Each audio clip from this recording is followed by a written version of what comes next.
Исәнмесез, эфирда яңалыклар чыгарылышы, студияда Лилия Гатина, алга таба койбір темалар турында кыскача. Түбән Кама ГЭС плотинасында ремонт тәмамлануга якынлаша, машина сөючеләр башкарылган эшләрнең сыйфатын качан бәяли алачак. Шәһәрнең Югышлавырлар хастаханәсендә капиталь ремонт дәвам итә, эшләр нинди этапта бара. Мөселманнар Корбан бәйрәменә әзерләнә. Бу елны шәһәрдә бәйрәм ничек узачак? Түбән Кама ГЭС плотинасында ремонт тәмамлануга якынлаша, бу атнада ук юлның бер өлешен ачу планлаштырыла. Бу хакта автомобиль юллары предприятиесе директоры Марат Анисимов хәбәр итте. Машина сөючеләре башкарылган эшләрнең сыйфатын кайчан бәяли алачаклары турында безнең алдагы материалда сөйләрбез. Юлчылар аларга килгән күп зарлануларны кире какмый, әмма алар ышандырганча Түбән Кама ГЭС плотинасында эш 2 сменада алып барыла. Когда люди видят то, что на мосту условно работают 5 или 10 человек, это не означает то, что мы не работаем. Просто на швах действительно работаем одновременно на нескольких швах, и таким образом работы проводим. Көн сайын юлдан 20-30 мең җиңел һәм йөк автомобиле файдалана. Әлбәттә, бу юлның торышына да тәэсир итә. Ярты гасыр дәвамында Түбән Кама ГЭС плотинасы капиталь ремонт күрмәгән. Соңгы тапкыр яңартулар 2020 елда үткәрелгән. Эшләр Казан ягына таба юлда башкарылган. Бетон быстро сыпется, и это обязательно ремонт надо делать. В 1972 году я начинала здесь вот это вот строительство у меня.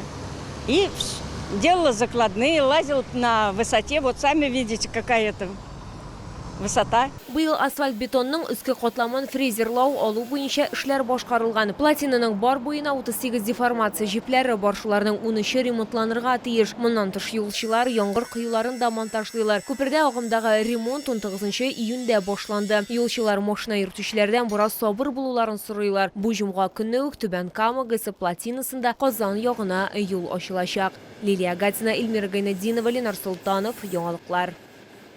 Шәһәрнең Югышлавырлар хастаханәсендә капиталь ремонт дәвам итә. Хәзер төзүчеләр Г блогында эшлиләр. Шәһәр мэры Наил Мәгъдиев автокаланың иң борынгы медицина учреждениеләренең берсендә булды. Ул эш барышын үзе тикшерде. Тулырак хәбәрчебез материалында. Г блогы инфекцион хастаханәнең иң зур блокларының берсе. Хәзер монда фасадны төзү эшкәшләр, инженерлык коммуникацияләрен үткәрү буенча эшләр алып барыла. Шулай кирпеч салу, түбә эшләре һәм тәрәзәләрне монтажлау да үткәрелә. Балконнарны киңәйтү планлаштырыла. Алар буенча пациентларны табибның беренче тикшерү палатасына бина эченә кермичә җибәрү мөмкин булачак. Лифтлар сатып алынган, җиһазлар буенча контрактлар төзелгән инде. Барлык эшләр дә график буенча бара дип хәбәр итте төзүчеләр.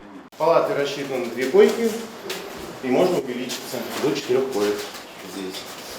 Огромный большой санузел. Это для того, чтобы в случае поступления особо опасных инфекций, и когда человек не может сам подняться, чтобы можно было закатить специальную каталку в ванну туда, и там его помыть. Объектта хәзер 1000-гә якын кеше эшли, ремонт вакытында барлык пациентларны яңартылган корпусларда урнаша. Г блогына килгәндә беренче катта кабул итү бүлмәсе оештыру планлаштырыла, ә икенче, өченче, 4-нче катта стационар эшли башлаячак. Урыннар саны 200-гә кадәр арттырылырга мөмкин. Практически через 30 с лишним лет мы пришли к тому, что нужно сделать полный капитальный ремонт. Совсем другое качество. За 30 с лишним лет изменились стандарты, изменились подходы, изменились требования к самому лечебному процессу, к размещению людей.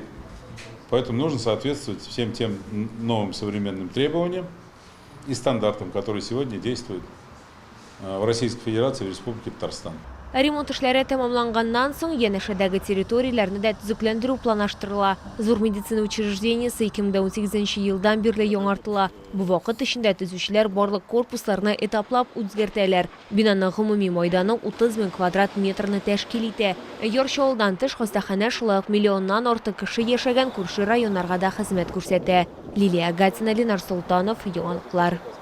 Мөселманнар Корбан бәйрәменә әзерләнә. Ул 28 июнь иртәсендә мәчетләрдә башланачак һәм Корбан чалу өчен махсус майданчыкта дәвам итәчәк. Гомум шәһәр юласы Сидоровка бистәсендә узачак. Хәзерлекләрнең ничек баруы турында хәбәрчебез сөйләячәк. Быел Корбан бәйрәме 28 июньдә узачак. Мәчетләр эчендә һәм территориясендә әзерлек эшләре тулы көченә бара. Безнең Корбан гаете мәгълүм булганча инде 28 июнь көнне Şallı məşitlərində irtəngi saat 5-də bəyram vağızı bilan başlanır inşallah. Ol indi bir yarım saat bola, ondan sonra indi bizning 5-də 30-da g'ayit namozi.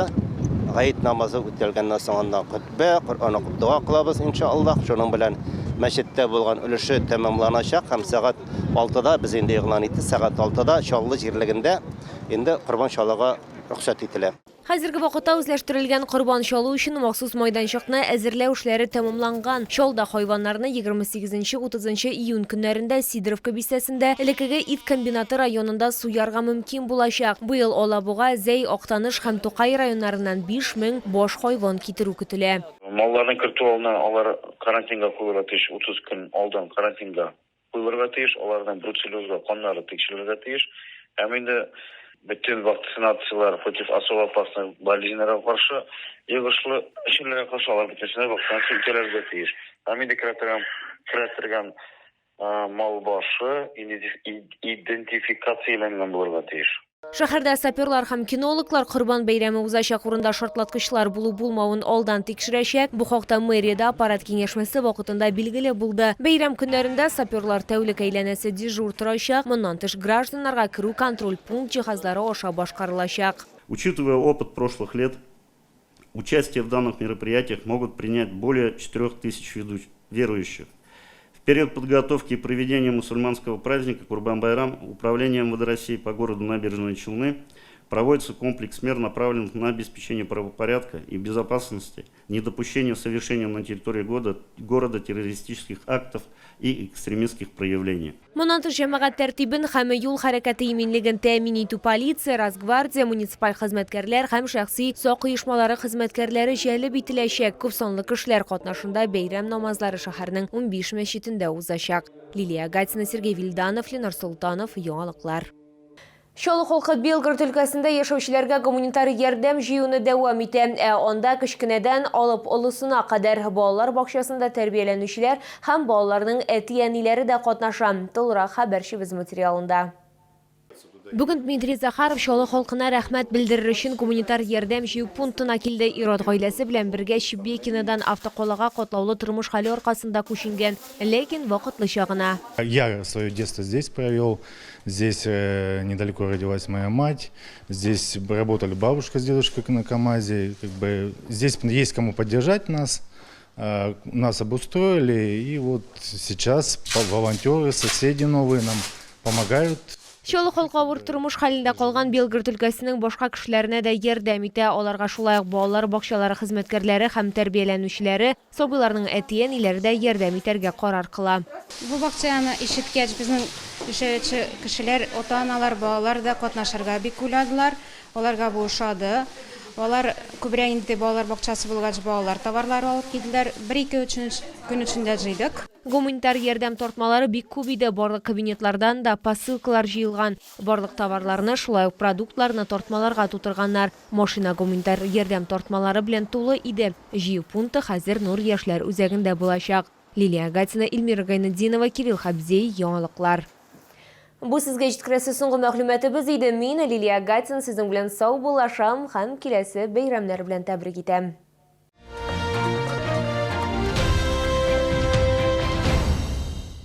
Они все приезжают на новоселье уже завтра.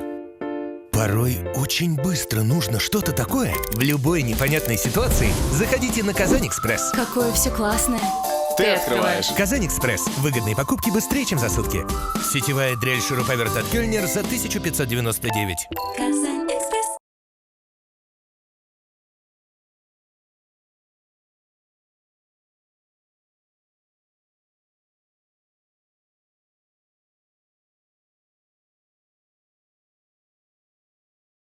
Требуются водители-экспедиторы категории С, водители на ДАФы категории Е. Телефон 8 919 626 30 70.